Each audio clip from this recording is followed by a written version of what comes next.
Okay, so I want to give a massive spoiler warning for this video in the event that everything here turns out to be correct. When I made a video saying I've figured out everything, I meant that I've found what seems to be the inspiration, or what we call the arche in ancient times of everything. And this is not just limited to Rinascita, but theorizing what each region may be centered around just by looking at the attribute symbol. With that being said, there are some codes throughout this video courtesy of Kuro Games, and it's first come first serve.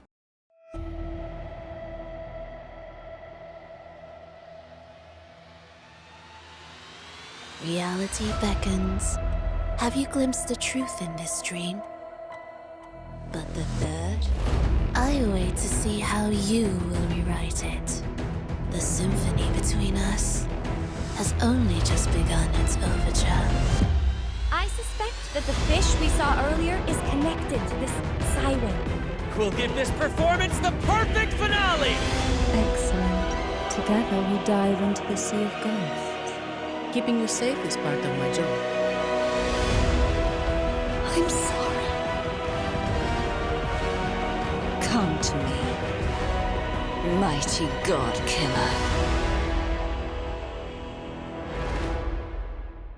The key word from all of that is God Killer, because it changes our entire understanding of the Sentinels from being these immortal creatures to something that can be slain or defeated. And when we look at the ancient Greeks, there is no mention of something capable of this, so their Titans and Olympian gods were always seen as immortal to civilization. However, when we turn to ancient Roman poetry, which accounts for the same gods and deities, just with different names, there is this creature capable of deicide, which is the Latin word for god killer. And this is specifically brought up by Ovid in his poem called Fasti, and in here is this creature known as the Ophiotaurus. When we look at the mosaics and images of the Ophiotaurus, we see what is similar to this hippocampus in Wuthering Waves. And the story of the Ophiotaurus is that it was an innocent beast that had never been malicious itself, but it was this prized creature that whoever slayed the beast and fed its guts to fire would be successful in defeating Zeus and the Olympians. So when we look at Rinascita and the divine entities and the appearance of the Sentinel Imperator, we have a horse or unicorn that seems to be part of the Ammonoi, we have a Leviathan and Cetus who would be a cousin to the Ammonoi, and we have Fleur-de-Lis, who we believe is the embodiment of Zeus's wife Hera, their child Eileithyia, and the keeper of the Ammonoi, who is Aelios. Cetus and the horses who are a few generations down Gia's bloodline, and the Ophiotaurus was born directly from Gia. Gia herself is the goddess of the earth and has a depiction that is similar to this character shown here. So if we look at what is written in Ovid's Fasti, it says that the Ophiotaurus was imprisoned in the Roaring Styx after being warned by the three Moirai within a black grove and large walls. Then along came this giant named Aegion, who slayed the Ophiotaurus and prepared to feed the entrails to the flames before being intercepted by Zeus. Zeus commanded a bird to pick up the entrails and fly them away into the stars. After reading about the story, the only thing left to do is find proof in Wuthering Waves that matches what is said here. And believe it or not, there is proof. The very first instance of the hippocampus of Wuthering Waves, so the single divinity that is implied to be the horse and leviathan combined, is in the deep represented by a blue background with a random black structure in the center. Now if we are referring to the deep as the Styx, then we are referring to the waters of the underworld. The Styx is supposed to be this river within the underworld with destructive or poisonous power. And this would make sense for Rinascita that the order of the deep is not referring directly to the ocean, but to the underworld, which is situated in the deep ocean or subsurface. The sea itself is a separate place that home the devastating monsters like Cetus. To prove that this is true, we can look at the Fisalia family, Frolova and Cantarella. The Fisalia family is known for poisons and medicine, and Frolova introduced Hecate, the goddess of witchcraft or limbo, and limbo is a layer found within the underworld.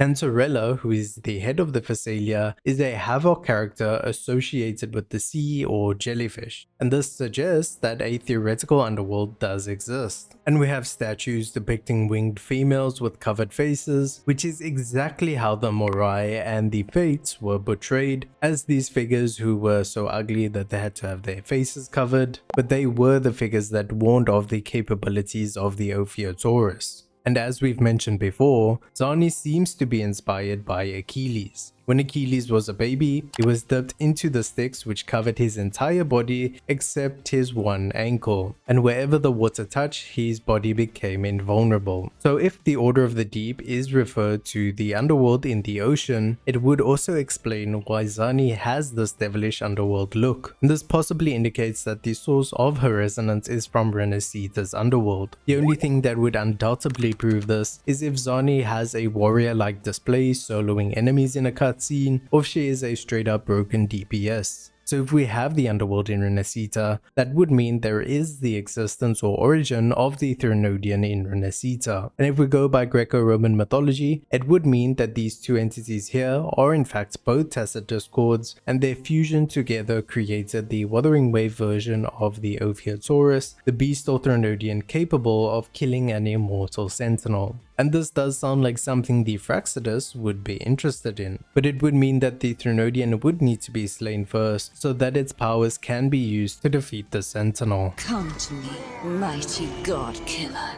Oh, we're in trouble! Oh, big trouble! Aegon, who defeated the Ophiotaurus, according to Ovid, was one of the Hecatoncheires. The Hecatoncheires were 3 giants born from Gaea in the same generation of the Olympians like Zeus. In Wuthering Waves, we've seen 2 giants already, being Lorelei and the Siren. So there is a possibility that we have a 3rd Lorelei giant linked to the killing of the Threnodian. The Ophiotaurus also answers the question of why do we have Cetus if we are mainly focused on Aelios, Hera and the Ammonoi, which we spoke of in the previous video. Well, after Zeus carried the guts of the Ophiotaurus away, ensuring the safety of the Olympians, he honored the creature by setting it as the constellation of Cetus and Taurus. After all, the Ophiotaurus was born an innocent creature. It's the belief of burning its entrails that made it so important. So to recap, we have the sky and sea divinity with a horse and leviathan. When these 2 divinities became one, this opened up the underworld in the deep ocean, which we suspect is the established faith of the Order of the Deep. The one divinity that formed is a hippocampus in Wuthering Waves, but we suspect the significance of the hippocampus to be that of an Ophiotaurus or god-killer.